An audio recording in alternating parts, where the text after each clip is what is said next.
இது ஒரு அரசியல் கோணத்துல தான் முடிவெடுக்கப்பட வேணும். என்னடா இது அவங்களே வந்து சட்டத்தில் கருத்தில் எடுக்க இல்லையே. அவே வந்து முழுக்க முழுக்க சட்டத்தை வந்து கருத்தில் எடுக்காமல் தான் அந்த முடிவுகளை வந்து எடுத்து வந்து செய்தவன்.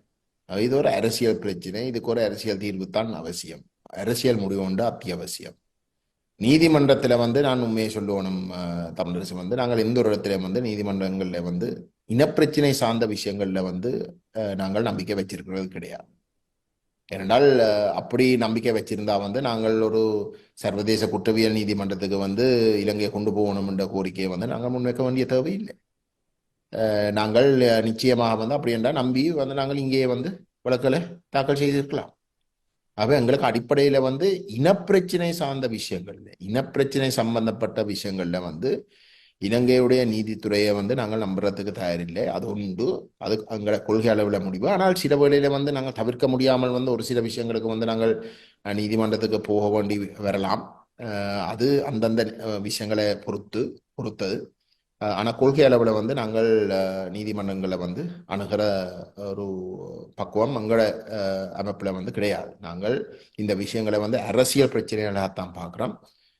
அதுக்கு அரசியல் ரீதியாக வந்து முடிவுகள் எடுக்கப்பட வேணும் என்றுதான் உங்களுடைய கருத்தாக இருக்கின்றது. அந்த அடிப்படையில் தான் நாங்கள் செயல்பட்டு கொண்டு இருக்கிறோம். அப்போ அந்த வகையில் வந்து எதிர்ப்பை ஏற்படுத்துறதுக்கு வந்து நாங்கள் போராடி கொண்டு வருகிறோம்.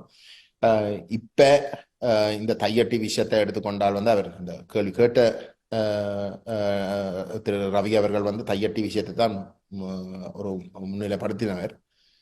தையட்டி விஷயம் கணிசமாக வந்து சூடு பிடிச்சிருக்கின்றது.